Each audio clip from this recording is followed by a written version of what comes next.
So the sheep have this paddock pretty much eaten down. We'll move them over to the adjacent paddock later today. That's just over here. Now we'll need to move all the dog houses and the minerals and the water. And yes, it's a mineral feeder. It's also a scrubbing facility, I guess. When we move the sheep, we need to move all these structures as well. To do this, we often use the gator and a tow-behind pallet lift that Jeffrey built. There is a remote control that activates the winch that pulls up or lets down the lift.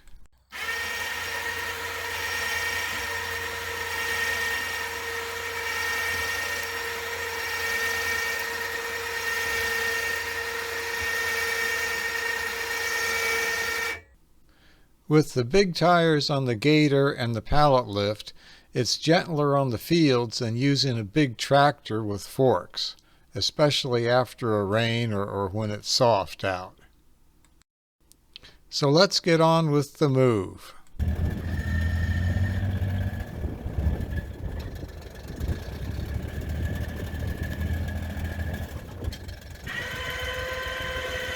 Often we would put the mineral feeder and the igloo doghouse in the back of the gator when we moved the wood doghouse with the pallet lift. But we have the back of the gator loaded with fence maintenance equipment, so Jeffrey will use the lift to move the mineral feeder, and he will haul the igloo doghouse around by hand since it is light and we only have a short distance to go. The doghouse is a non-standard design that provides a warm, snug spot in the back and a more open area in front. Sometimes the dogs will even go on top and use it as an observation spot. These are photos of Hero and Heidi back when they were out guarding sheep.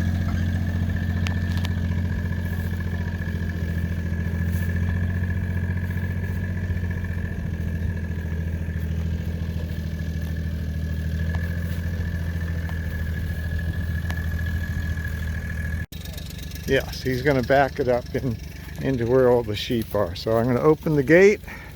Okay.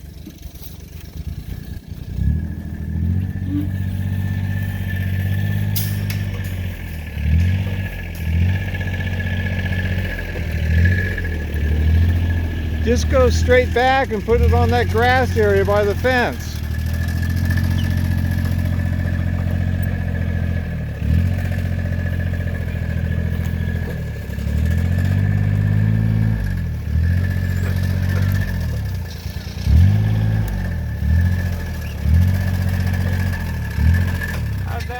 Yeah, that looks good.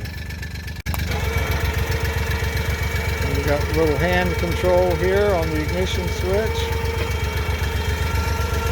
Lowers the cable and lowers the doghouse.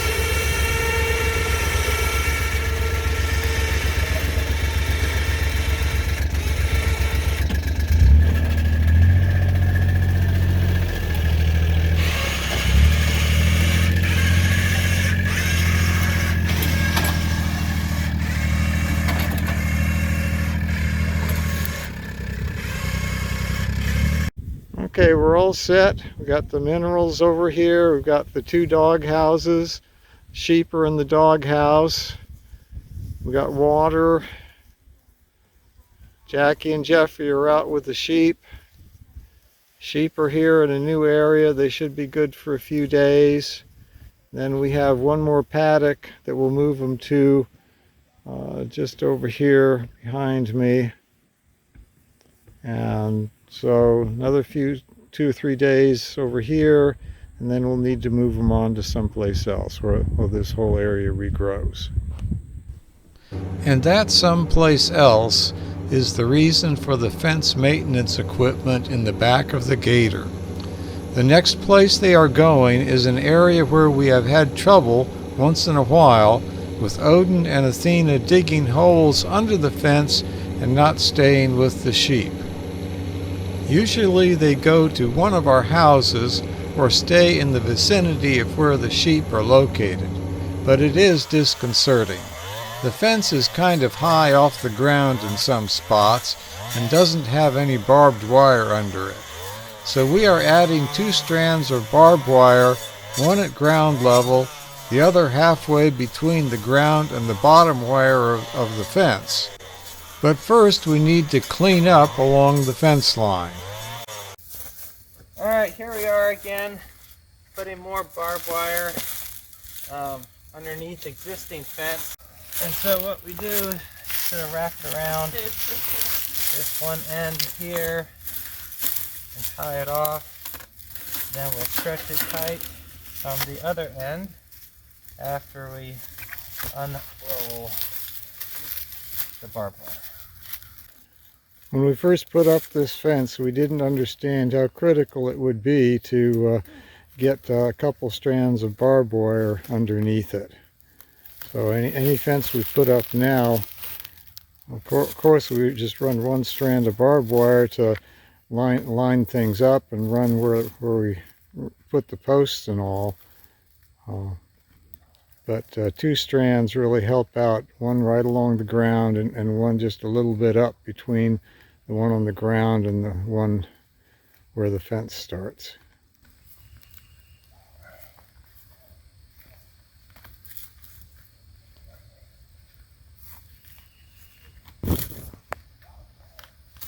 Fence unroller that we can put in here.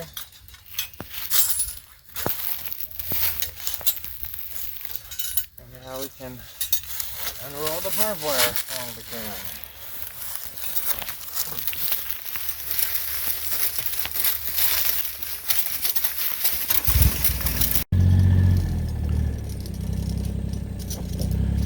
The fence unroller is quite a nifty tool.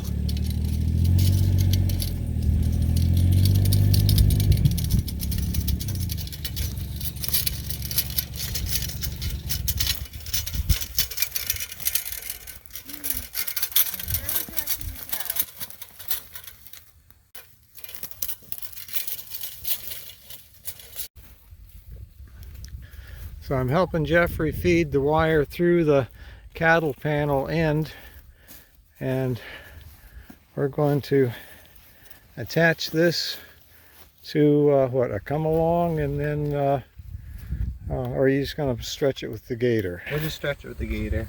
Okay. So just tie a loop in the very end of the wire like this.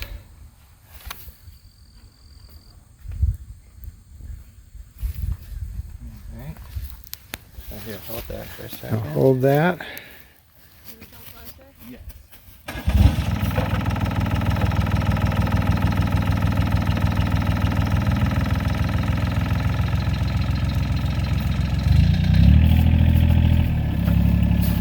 I just have a rope. Have to go through here. Can I come a little bit closer? That's good. And just put it at the end of the bumper. Talk to the camera. And okay, go ahead and back up.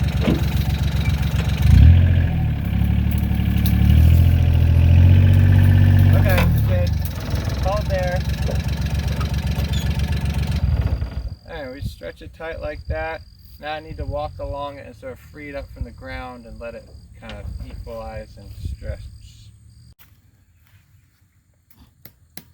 So we put a staple to hold it. Yeah, so the trick with this is one staple won't hold it. So yeah, staple. There we go. There. Okay.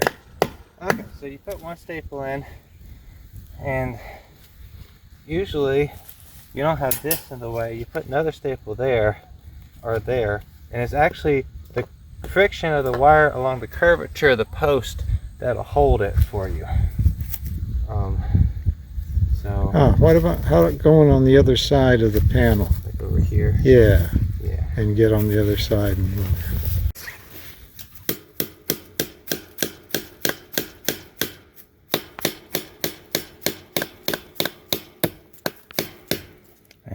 Alright, that's probably good enough to hold it.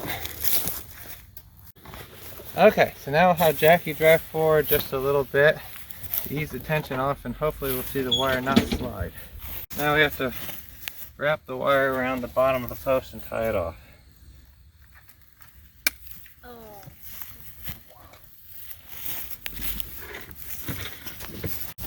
I'll see if I can get over on the other side and help you here. Yes.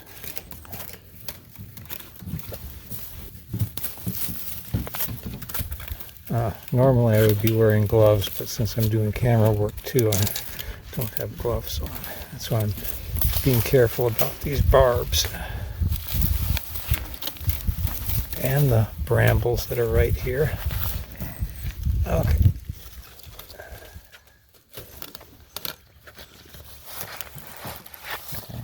Fingers out the way. Yes, cinch it. We're going around again, right?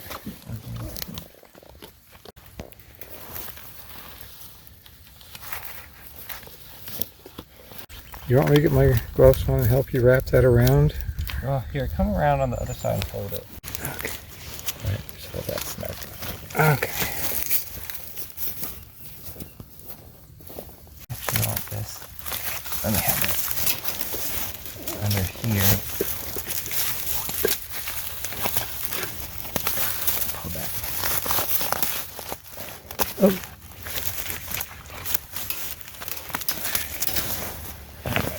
There. Let me have it.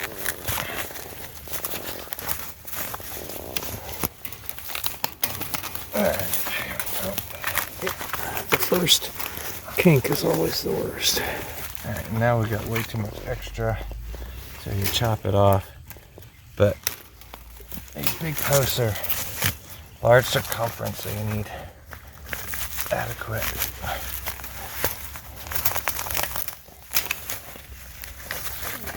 length to start with.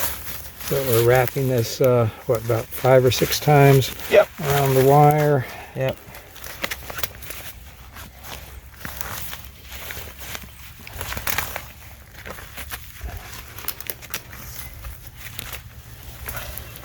And it really helps to have 2 people on. This is caught on to something.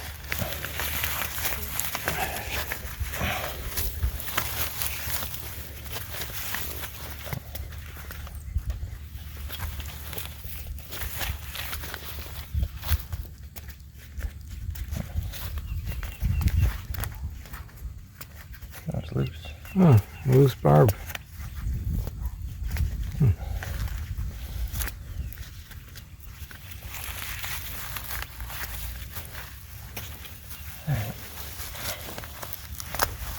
Okay. So this is triple galvanized wire, so it even it's right next to the ground, so it isn't a good situation for wire, but We don't expect maximum lifetime for this wire. right. But like you're seeing, we can come back in and make repairs and splice it later. Okay, so the other job, attach a clip and hold the wire in place.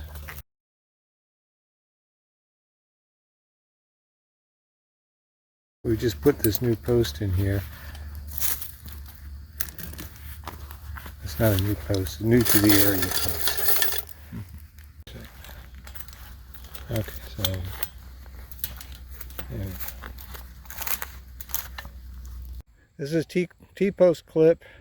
Okay, so you hook it on like that, and then you wrap it around the post, and then this loop pokes up like that, and you can grab it with the tool, and you just roll the tool over the wire like that, and it bends it into another clip or Loop that holds it there. yes.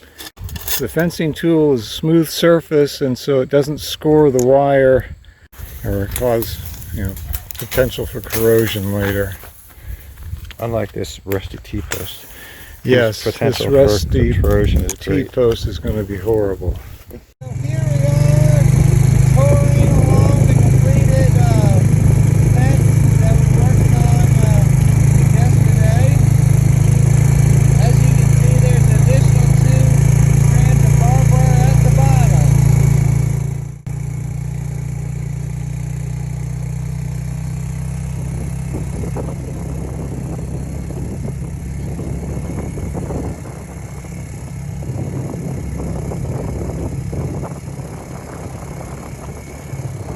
Jeffrey and Jackie did a lot of work getting this fence line cleaned up and adding the 2 strands of barbed wire along the bottom of the fence. This is 3 sections of fence along 3 different pastures.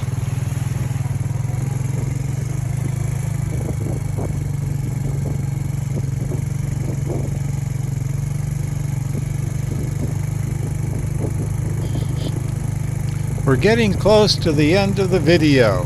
Thanks for watching Longleaf Sheep Hill Ranch. Please subscribe.